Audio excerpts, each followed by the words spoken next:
Olá, sejam todos muito bem-vindos ao Sã Doutrina. O Sã Doutrina é o programa da Igreja Presbiteriana de Pinheiros que oferece a você um curso básico de Teologia Reformada. Esse é o nosso 59º Sã Doutrina e nós estamos estudando o grande tema Cristologia, a pessoa e a obra do Senhor Jesus Cristo.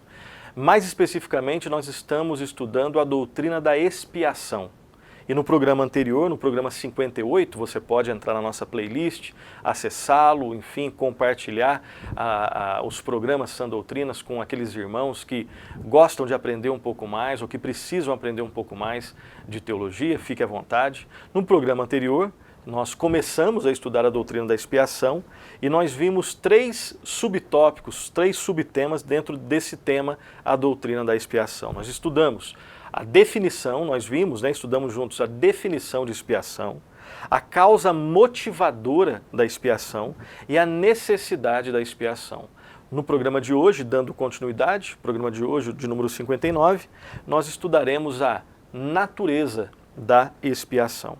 Vai ser projetado aí para você um pequeno esboço daquilo que nós nos propomos a estudar no programa de hoje. Então, um grande tema é a natureza da expiação e nós veremos, Deus permitindo, a partir desses 3 pontos. Em primeiro lugar, que a expiação serviu para oferecer satisfação a Deus. Em segundo lugar, a expiação foi uma expiação vicária, ou seja, que envolve um substituto, mediante uma substituição, ok?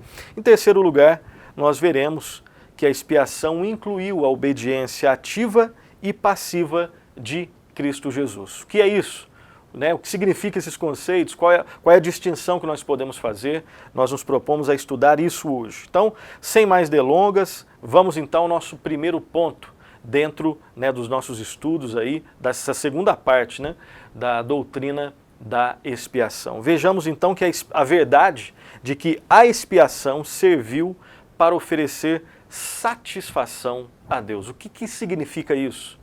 O que essa frase significa, ok? E nós vamos perceber que aqui nós temos muita riqueza, não só em termos de informação teológica, mas daquilo que tem a ver com a vida de Deus e a nossa vida, o nosso relacionamento com Deus. Vamos para as nossas considerações iniciais então. Em primeiro lugar, nós podemos afirmar que, muitas vezes, isso que nós estamos estudando aqui, a doutrina da expiação, muitas vezes a expiação em si, ela é apresentada como algo que visava basicamente influenciar o pecador, despertando o pecador ao arrependimento e levando o pecador de volta a Deus. E aí perceba, embora haja verdade nisso, não é isso o que a expiação ou a doutrina da expiação nos ensina primeiramente e prioritariamente. Não é assim que a Escritura nos ensina sobre a expiação. Não é uma preocupação primeiramente com o homem. Não. Primeiramente a preocupação é com Deus. Preste atenção na próxima frase. A expiação visava satisfazer a parte ofendida, não a parte ofensora. Quando nós terminarmos aí o nosso estudo de hoje, Deus permitindo, a nossa esperança é que todos nós relembremos ou aprendemos que a expiação envolve, obviamente, Deus e o homem. Mas, primeiramente e prioritariamente, nós sabemos quem está em primeiro lugar e quem tem a prioridade. É a parte ofendida, Deus. Depois, o homem. E sempre nessa ordem. Ok? Essa é a primeira consideração que eu creio que é a chave para a gente entender as demais considerações. Em segundo lugar, no caso do pecador, aí sim, a expiação serviu para torná-lo aceitável a Deus, aceito por Deus e também para obter um favor, obviamente, de Deus, reparando o pecado que o pecador cometeu. O propósito primário da expiação era reconciliar Deus com o pecador e não o pecador com Deus. Em segundo lugar, sim, o pecador com Deus. Mas em primeiro lugar, Deus com o pecador. Isso não quer dizer, obviamente, que não se pode, em nenhum sentido da palavra expiação, falar da reconciliação do pecador com Deus, como nós acabamos de dizer. E por quê? Não é porque eu quero ou porque você quer, ou nem porque nós queremos. É porque a própria palavra de Deus usa essa linguagem em alguns lugares. Nós vamos ler alguns textos aqui, 2 textos que falam do homem sendo reconciliado com Deus também. Mas lembre-se da sequência, lembre-se da ordem. Primeiro, a expiação fala de Deus, depois do homem. Preocupação primeiro com a parte ofendida e depois com a parte ofensora, que vai ser pela graça de Deus reconciliada. Então 2 textos, Romanos 5,10 está escrito assim: porque se nós, quando inimigos, fomos reconciliados com Deus, mediante a morte do seu Filho, muito mais, estando já reconciliados, seremos salvos pela sua vida. Então perceba, Paulo está deixando bem claro, né, que nós éramos inimigos e fomos reconciliados com Deus. Isso, obviamente, olhando para outros textos, é primeiramente porque a justiça de Deus foi plenamente satisfeita, sua santidade foi honrada. Alguém propiciou que essa reconciliação de Deus com o homem, em primeiro lugar, e depois do homem com Deus, fosse operada. Ok? Segundo texto, segunda carta de Paulo aos Coríntios, capítulo 5, 19 e 20, a saber que Deus estava em Cristo, reconciliando consigo o mundo, não imputando aos homens as suas transgressões, e nos confiou a palavra da reconciliação. De sorte que somos embaixadores em nome de Cristo, como se Deus exortasse por nosso intermédio. Em nome de Cristo, pois rogamos que vos reconcilieis com Deus. Então perceba que Paulo também usa essa linguagem, né, do homem sendo reconciliado com Deus. Obviamente, o pano de fundo aí é que Deus foi reconciliado com o homem. Sua justiça foi plenamente satisfeita, a sua santidade foi plenamente honrada por causa do sacrifício substitutivo do Senhor Jesus Cristo. Façamos mais 2 considerações sobre o que nós estamos falando aqui. Em primeiro lugar, vejamos que a reconciliação do pecador com Deus, ela pode ser considerada como o propósito secundário da expiação. Porque o propósito primário da expiação é a reconciliação de Deus com o pecador. Secundariamente, é a reconciliação do pecador com Deus. Secundariamente e consequentemente. Se a justiça de Deus não fosse satisfeita, sua santidade não fosse honrada, não existiria possibilidade do homem ser reconciliado. Mas houve uma substituição. Alguém foi o substituto. E nós sabemos quem foi e nós vamos deixar mais claro ainda no decorrer do nosso estudo.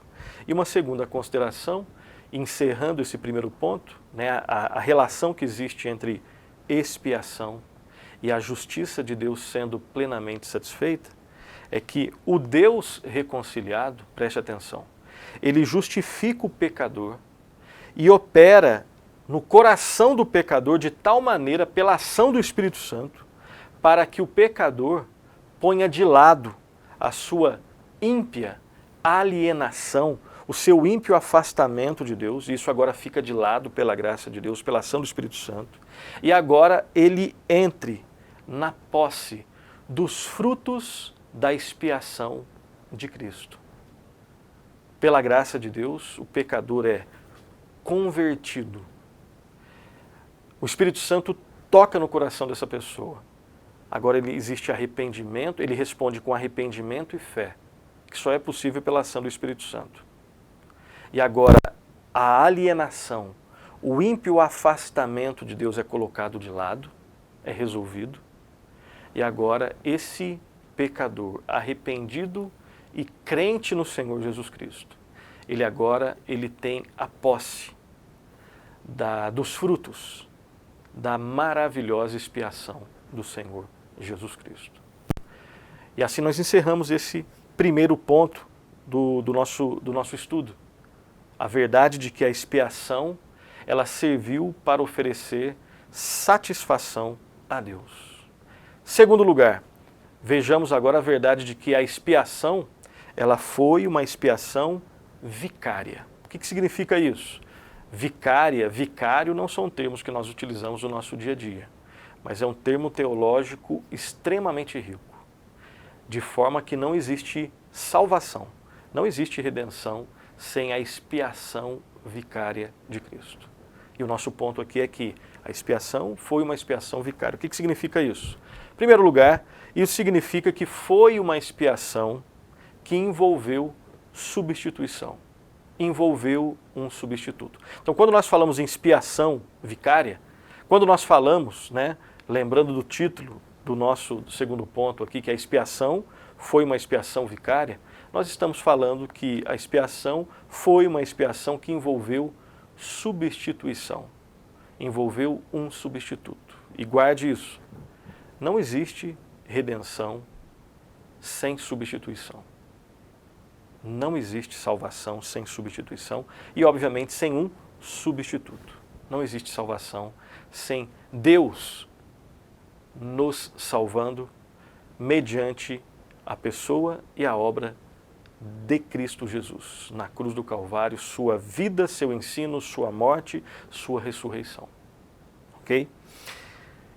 Um detalhe importante, existe uma diferença entre expiação pessoal e expiação vicária. Vamos devagar aqui para entendermos, ok? Então, em primeiro lugar, expiação pessoal. A vicária nós já estamos compreendendo. A expiação, a resolução do problema do pecado, feita pelo vicário, pelo substituto, Cristo Jesus. Alguém entra no nosso lugar, paga a nossa conta e por causa dele nós somos salvos. Agora, o que seria a expiação pessoal? Então, algumas considerações. Em primeiro lugar, quando o homem peca, lembre-se, quando o homem peca, ele se afasta de Deus e se torna um transgressor. Ok? Isso é simples.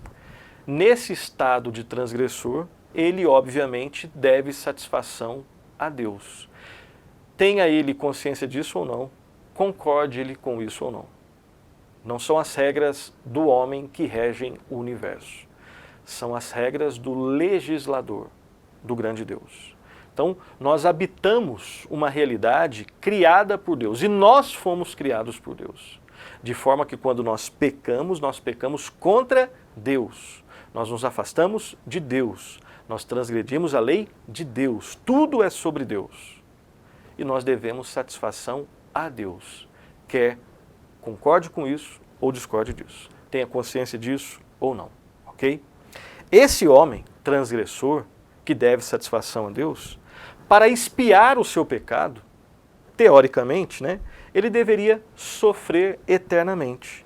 E é isso o que Deus poderia ter exigido do homem, considerando somente a sua justiça, se ele não tivesse sido motivado por amor e por compaixão ao pecador.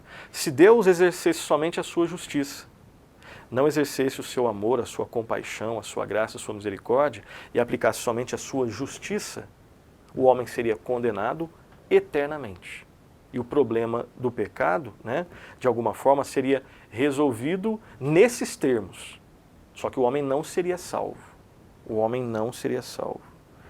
Entretanto, nós sabemos que pela graça de Deus, Deus designou um vicário, Deus designou um substituto, Jesus Cristo, para tomar o lugar do homem, e esse vicário, esse substituto, o Senhor Jesus Cristo, expiou o pecado e efetuou uma redenção eterna para o homem. Ok? Então nós podemos afirmar que, enquanto a expiação pessoal exclui o elemento misericórdia, como nós vimos, a expiação vicária, ela, preste atenção, apresenta o tipo mais elevado de misericórdia. Expiação pessoal exclui o elemento misericórdia. Expiação vicária apresenta a misericórdia mais maravilhosa que existe, se aqui nós podemos dizer assim. O tipo de misericórdia mais elevado, insuperável que existe. Deus não nos dando o que nós merecemos por causa de Cristo, que experimentou o que estava destinado a nós. Mas uma consideração sobre essa diferenciação entre expiação pessoal e expiação vicária é que a expiação pessoal, que exclui misericórdia, além de excluir misericórdia, ela levaria uma eternidade para ser realizada e não poderia resultar em redenção. Já a expiação vicária, operada pelo próprio Deus, conduz à redenção, conduz à reconciliação e conduz à vida eterna. E vida eterna, como nós dissemos já em outros programas, não é viver para sempre somente. É viver para sempre em comunhão com Deus. É vida com Deus eterna, para sempre. Mas uma consideração importante aqui, especificamente falando sobre a expiação vicária. A expiação vicária, preste atenção, aquela expiação que foi efetuada e realizada pelo Senhor Jesus Cristo, ela foi pré-figurada, ela foi tipificada, anunciada lá no Antigo Testamento, quando nós lembramos dos sacrifícios dos animais, ensinados principalmente ali no livro de Levítico, né, onde nós temos todo o sistema sacrificial. Preste atenção, esses sacrifícios, principalmente ali em Levítico, né, que apontavam para o sacrifício do Senhor Jesus Cristo e que possuíam no sacrifício do Senhor Jesus Cristo a sua referência e o seu cumprimento, eles expiavam o pecado e resultavam no perdão do transgressor. Obviamente, na sua relação com a pessoa e a obra do Senhor Jesus Cristo. Vamos olhar, vamos ler aqui alguns textos, todos serão projetados aí para você. Acompanhe a leitura. Primeiramente, Levítico 1, versículo 4, está escrito assim: e porá a mão sobre a cabeça do holocausto, para que seja aceito a favor dele para a sua expiação. Obviamente que não era o sangue daquele animal que purificava dos pecados, mas o sangue do animal que apontava para o sangue do Senhor Jesus Cristo, o Cordeiro de Deus que tira o pecado do mundo. Okay? Então eles tipificavam. Todo esse sistema sacrificial veterotestamentário apontavam para a realidade do Senhor Jesus Cristo, especificamente da sua obra na cruz, o Cordeiro de Deus que tira o pecado do mundo. Ok? Existia então todo aquele contexto, né, da aliança, da promessa. E nós devemos ler todos esses textos pela ótica maior da história da redenção. Mais um texto, Levítico 4, versículo 20. E fará este novilho como fez ao novilho da oferta pelo pecado. Assim lhe fará. E o sacerdote, por eles, fará expiação. E eles serão perdoados. Ou seja, as pessoas do Antigo Testamento, os nossos irmãos do Antigo Testamento, aqueles que confiavam, que criam na promessa da vinda do Cordeiro de Deus, do Senhor Jesus Cristo, eles obviamente foram perdoados, foram salvos. E todo esse sistema sacrificial apontava para a realidade perfeita do Senhor Jesus Cristo. E quem acreditava na promessa, quem cumpria essas leis, não por causa da sua fé primeiramente, não por causa do cumprimento imperfeito de todos os preceitos que envolviam todo o sistema sacrificial, mas por causa da graça de Deus e da confiança deles na promessa da vinda do Redentor, eles eram salvos, eles foram perdoados. Tem mais textos. Levítico 4, versículo 31. Tirará toda a gordura, como se tira a gordura do sacrifício pacífico. O sacerdote a queimará sobre o altar como aroma agradável ao Senhor, e o sacerdote fará expiação pela pessoa e lhe será perdoado. Levítico 4, 35. Tirará toda a gordura, como se tira a gordura do cordeiro do sacrifício pacífico. O sacerdote a queimará sobre o altar, em cima das ofertas queimadas do Senhor. Assim o sacerdote, por essa pessoa, fará expiação do seu pecado que cometeu e lhe será perdoado. Perceba então que na leitura desses últimos dois versículos, né, ali de Levítico, que se parecem muito, tá? Se você achou que é exatamente o mesmo, não é.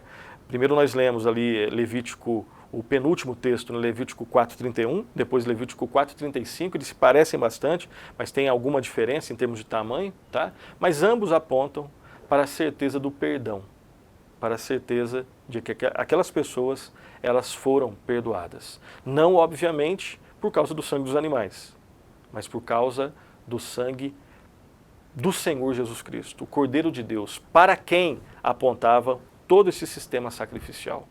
Ok? Próximo texto, Levítico 5:10, está escrito assim: E do outro fará o holocausto conforme estabelecido, assim o sacerdote por ele fará oferta pelo pecado que cometeu, e lhe será perdoado. Mesma realidade. Levítico 5:16, está escrito assim: Assim restituirá o que ele tirou das coisas sagradas, e ainda acrescentará o seu quinto, e o dará ao sacerdote. Assim o sacerdote, com o carneiro da oferta pela culpa, fará expiação por ele, e lhe será perdoado. Próximo texto, Levítico 6:7, E o sacerdote fará expiação por ela diante do Senhor, e será perdoada de todas as coisas que fez, tornando-se por isso culpada. E por fim, Levítico 17:11, está escrito assim: Porque a vida da carne está no sangue. Eu vô-lo tenho dado sobre o altar, para fazer expiação pela vossa alma, porquanto é o sangue que fará expiação em virtude da vida. Então perceba que todos nesses textos, todos ali em Levítico, nós temos a certeza de que as pessoas eram perdoadas mediante o sacrifício. Elas não foram perdoadas por causa do sacrifício dos animais, mas foram perdoadas por causa do sacrifício para o qual esse sacrifício dos animais apontavam, que era o sacrifício do Senhor Jesus Cristo. Tudo tendo como pano de fundo, né, a grande história da redenção, a promessa, as pessoas eram salvas pela graça de Deus e pela fé na promessa, e elas eram ensinadas em todos esses sacrifícios de que pecado é coisa séria. Pecado provoca morte. Para resolver o problema do pecado na nossa vida, algo deve ser feito. Nós não conseguimos nos salvar. Um substituto é necessário. Então, um animal era morto para que houvesse perdão. Obviamente, repetindo, isso é importante repetir, não era o sacrifício daquele animal, mas de forma didática, o povo estava sendo ensinado de que alguém sofria em nosso lugar. E todo aquele sistema sacrificial apontava para o sacrifício perfeito do Cordeiro de Deus que tira o pecado do mundo. Para que houvesse salvação, para que haja salvação, deve existir expiação, deve existir substituição, um substituto. Ok? Percebamos também que diversas passagens falam dos nossos pecados como que caindo em Cristo, ou caindo sobre Cristo. E também utiliza-se a seguinte linguagem: os nossos pecados foram carregados ou tirados por Cristo. Vamos ler alguns textos? Isaías capítulo 53:6. Todos nós andávamos desgarrados como ovelhas, cada um se desviava pelo caminho, mas o Senhor fez cair sobre ele a iniquidade de todos nós. Um substituto que paga pelo que nós fizemos, para que a justiça de Deus seja plenamente satisfeita, a santidade de Deus seja plenamente honrada, e Deus possa salvar misericordiosamente, graciosamente, amorosamente, pecadores indignos como nós. Próximo texto, o Evangelho de João, capítulo 1, 29, está escrito assim: No dia seguinte, viu João a Jesus, que vinha para ele, e disse: Eis o Cordeiro de Deus que tira o pecado do mundo. Próximo texto, segunda carta de Paulo aos Coríntios, capítulo 5, versículo 21. Aquele que não conheceu o pecado, ele o fez pecado por nós, para que nele fôssemos feitos justiça de Deus. Que texto maravilhoso, deixando bem claro a realidade da expiação, substituição, o fato de que o justo morreu, ressuscitou para salvar injustos como nós. Próximo texto, carta de Paulo aos Gálatas, capítulo 3, versículo 13, está escrito assim: Cristo nos resgatou da maldição da lei, fazendo-se Ele próprio maldição em nosso lugar. Porque está escrito: maldito todo aquele que for pendurado em madeiro. Cristo tomou o nosso lugar. Expiação, substituição. Hebreus 9, 28, pelo que nem a primeira aliança foi sancionada sem sangue. Então perceba de novo a realidade da substituição. Alguém morre para que alguém viva. E no caso, os animais morriam e não ressuscitavam. Obviamente, eles estavam apontando para o Cordeiro de Deus que morreu e ressuscitou. Porque ele também é o Senhor da vida, é o Rei dos Reis. E aí você pode fazer um link das nossas aulas agora com aulas anteriores, quando nós estudamos juntos os atributos de Deus. Jesus Cristo é, os atributos de Cristo, Deus. Cristo é profeta, ele é sacerdote e ele é rei, o Rei dos Reis. Continuando aqui, 1 de Pedro, capítulo 2, versículo 24, o último texto nessa parte, está escrito assim: carregando ele mesmo em seu corpo sobre madeiro os nossos pecados, para que nós, mortos para os pecados, vivamos para a justiça. Por suas chagas fostes sarados. A grande cura, né? Que envolve secundária, terciariamente, a cura física. Mas a grande cura, a cura espiritual.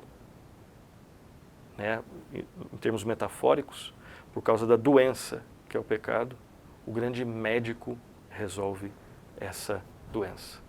Mas ele sofre e vence o sofrimento. Ele morre e vence a morte. Ele experimenta sem ter causado as consequências dessa doença. Ele não causou essa doença, mas ele experimentou em nosso lugar as consequências dessa doença. Essa doença não o infectou de forma final. Ele venceu a doença. E nele nós temos a cura de tudo. Né? Com muito cuidado, fazendo essa metáfora da cura e da doença. Vamos lá. Uma outra consideração importante que nós devemos fazer é que existem outras passagens bíblicas que mencionam o fato de que Jesus morreu ou deu-se a si mesmo pelo pecado ou pelo pecador, além daquelas que nós já lemos, tá? Agora de maneira mais clara ainda. Marcos 10, 45, está escrito assim: pois o próprio Filho do Homem não veio para ser servido, mas para servir e dar a sua vida em resgate por muitos. Cristo doando a sua vida. Romanos 8,3, porquanto que for impossível a lei, no que estava enferma pela carne, isso fez Deus enviando o seu próprio Filho em semelhança de carne pecaminosa, e no tocante ao pecado, e com efeito condenou Deus na carne o pecado.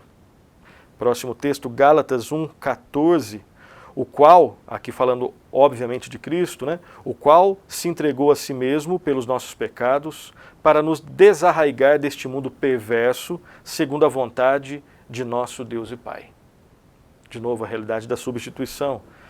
1 de Pedro 3,18, pois também Cristo morreu uma única vez pelos pecados, o justo pelos injustos, para conduzir-vos a Deus.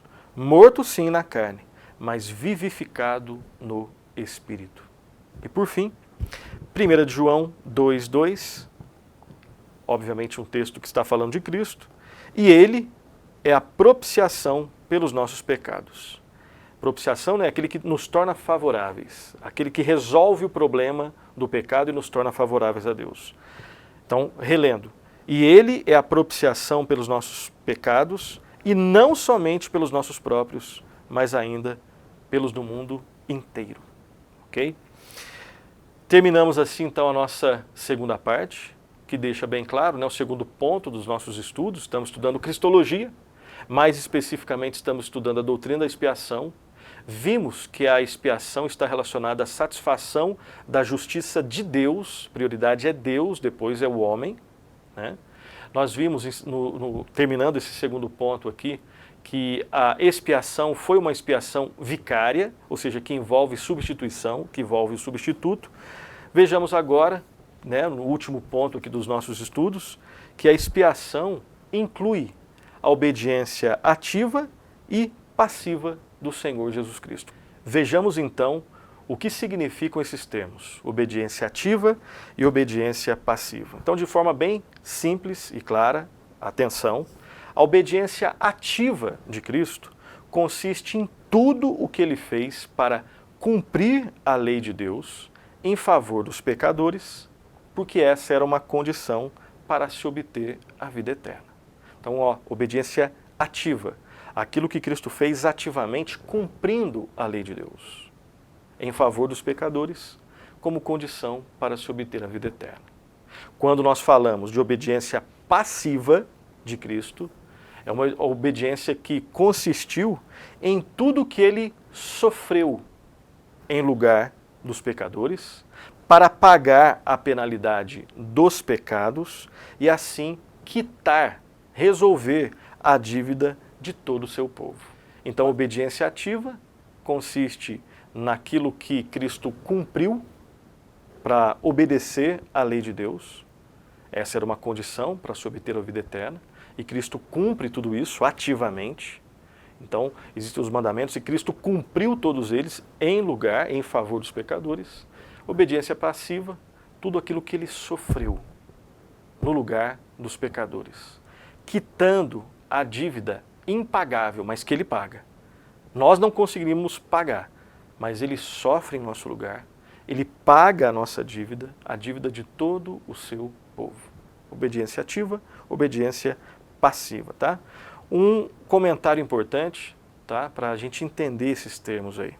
Embora seja necessário, e é necessário, fazer distinção, não separação, mas distinção entre obediência ativa e passiva, para fins pedagógicos, né, é necessário entender que a obediência ativa e passiva, ou seja, essas realidades, elas não podem jamais ser separadas. Dito isso, então, vejamos, a partir de alguns textos bíblicos, como essas duas realidades estão intimamente ligadas. E embora seja possível e necessário fazer distinção, é impossível e errado buscarmos fazer separação. Tá? Então, em primeiro lugar, lembremos que era parte da obediência ativa de Cristo sujeitar-se voluntariamente ao sofrimento e à morte. Perceba como essas duas realidades também, elas dá para a gente fazer distinção, mas às vezes elas se confundem. Preste atenção nesse texto. João 10, 18, está escrito assim: ninguém a tira de mim, pelo contrário, eu espontaneamente a dou. Tenho autoridade para entregar e também para reavê-la. Esse mandato recebi de meu Pai. Então fazia parte da obediência ativa de Cristo, ele se sujeitar voluntariamente ao sofrimento e à morte. Ele tinha autoridade sobre tudo, como tem, mas ele se sujeitou para salvar o povo de Deus. Perceba que nós podemos também ver que era parte da obediência passiva de Cristo viver em sujeição à lei e andar na forma de servo. O texto é o texto de Isaías 53, 6. Lá está escrito assim: todos nós andávamos desgarrados como ovelhas, cada um se desviava pelo caminho, mas o Senhor fez cair sobre ele a iniquidade de todos nós. Cristo tomando o nosso lugar. O texto de Isaías 53 é o texto clássico que fala, né, do servo sofredor. À luz do que vimos até agora, nós podemos afirmar que o Senhor Jesus Cristo, por sua obediência passiva, ele pagou a penalidade do pecado, ele consequentemente removeu a maldição do homem, e por outro lado, o Senhor Jesus Cristo, por sua obediência ativa, ele mereceu a vida eterna para o pecador, levando esse pecador a um alvo que o primeiro Adão nunca alcançou. O segundo Adão, sim. O Senhor Jesus Cristo. O primeiro Adão não alcançou. Dando continuidade aos nossos estudos aqui, nós vamos ler mais alguns textos que mostram essa realidade. Leiamos a primeira carta de Pedro, capítulo 3, versículo 18. Está escrito assim: Pois também Cristo morreu uma única vez pelos pecados, o justo pelos injustos, para conduzir-vos a Deus, morto sim na carne, mas vivificado no Espírito.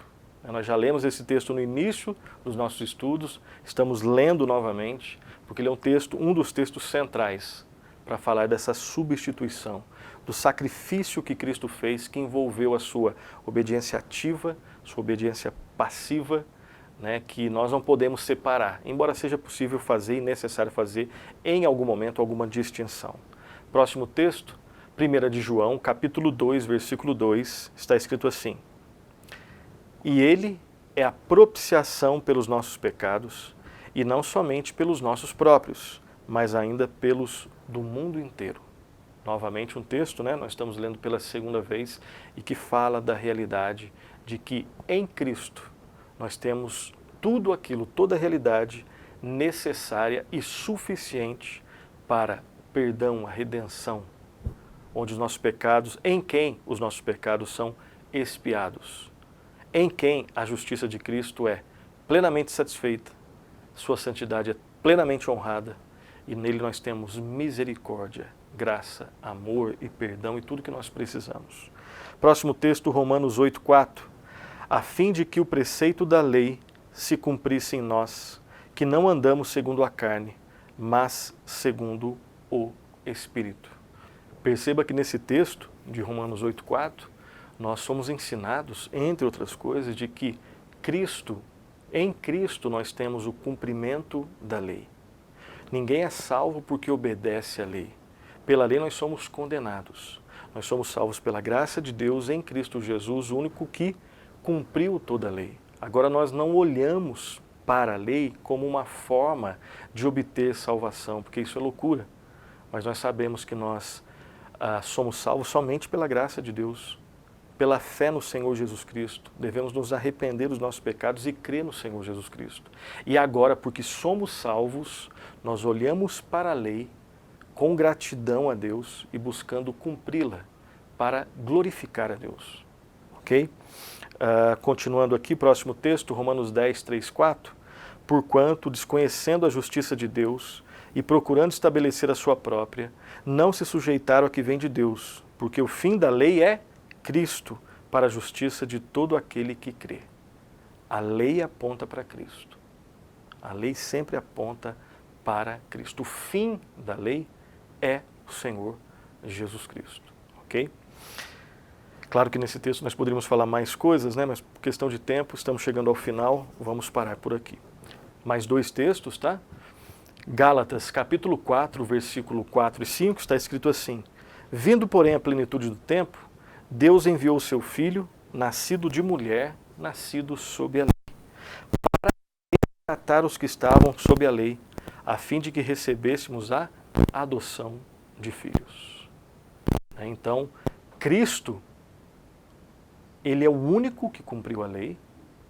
Aqui deixa bem claro que Cristo, ele nasceu sob a lei, para resgatar aqueles que nasceram também sob a lei.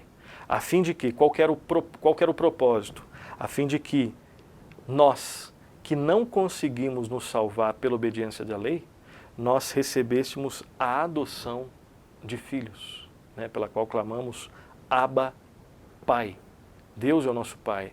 Ele nos tira do império das trevas, nos coloca no reino da sua luz.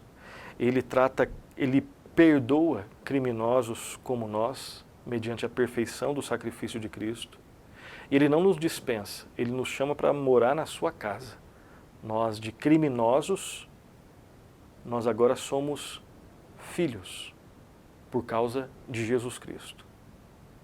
E nós agora fazemos parte de uma família. Nós temos um Pai que nunca nos abandona. Nós temos um Salvador que nunca nos abandona. Nós temos um Deus sempre presente, o Espírito Santo, né? O segundo Emanuel, que nunca nos abandona e vive em nós. Perceba o finalzinho. Recebemos a adoção de filhos. E o último texto, Gálatas 4, 7, está escrito assim: De sorte que já não és escravo, porém filho, e sendo filho, também herdeiro por Deus. Tudo pela misericórdia e graça de Deus, manifestadas no Senhor Jesus Cristo. O substituto, a substituição que plenamente satisfez a justiça divina, plenamente honrou a santidade divina, onde nós vemos a expressão máxima da misericórdia, da graça e do amor de Deus. Tudo isso está envolto, tudo isso está presente na doutrina da expiação que nós estamos estudando. Nós estamos nos aproximando do final do nosso programa e antes de fazer as considerações finais, eu quero ler 3 perguntas de um documento confessional muito importante chamado Catecismo de Heidelberg, que expressava a fé protestante e reformada ali no contexto da Reforma Protestante. Nós leremos 3 perguntas e 3 respostas, né, que tratam do que nós estamos estudando aqui no programa de hoje, a doutrina da expiação. Então a pergunta 59 diz assim: mas que proveito tem sua fé no Evangelho? Essa é a pergunta. A resposta é a seguinte: o proveito é que sou justo perante Deus em Cristo e herdeiro da vida eterna. Não existe nenhum proveito mais proveitoso do que esse. Pela graça de Deus, no Evangelho, eu sou justo perante Deus, não em mim mesmo, em Cristo, e sou herdeiro da vida eterna. Pergunta 60 diz assim: como você é justo perante Deus? E a resposta é: somente por verdadeira fé em Jesus Cristo. E aí continua: mesmo que minha consciência me acuse de ter pecado gravemente contra todos os mandamentos de Deus, e de não ter guardado nenhum deles, e de ser ainda inclinado a todo mal, todavia Deus me dá, sem nenhum mérito meu, por pura graça, a perfeita satisfação, a justiça e a santidade de Cristo. Deus me trata como se eu nunca tivesse cometido pecado algum, ou jamais tivesse sido pecador, e como se pessoalmente eu tivesse cumprido toda a obediência que Cristo cumpriu por mim. Esse benefício é meu somente se eu o aceitar por fé de todo o coração. Isso aqui é maravilhoso. Isso aqui é maravilhoso. Que Deus coloque essas verdades no nosso coração. E tem mais uma pergunta, a pergunta de número 61, que diz assim: por que você diz que é justo somente pela fé? A resposta é: eu o digo não porque sou agradável a Deus graças ao valor da minha fé, mas porque somente a satisfação por Cristo e a justiça e santidade dele me justificam perante Deus. Somente pela fé posso aceitar e possuir essa justificação. Perceba que nós temos aqui nessas perguntas a doutrina da maravilhosa graça do maravilhoso Deus que nos salva pela sua graça, mediante a fé no maravilhoso Senhor Jesus Cristo. Por isso é que toda a honra e toda a glória pertencem a Deus. E que Deus transforme cada vez mais a nossa vida.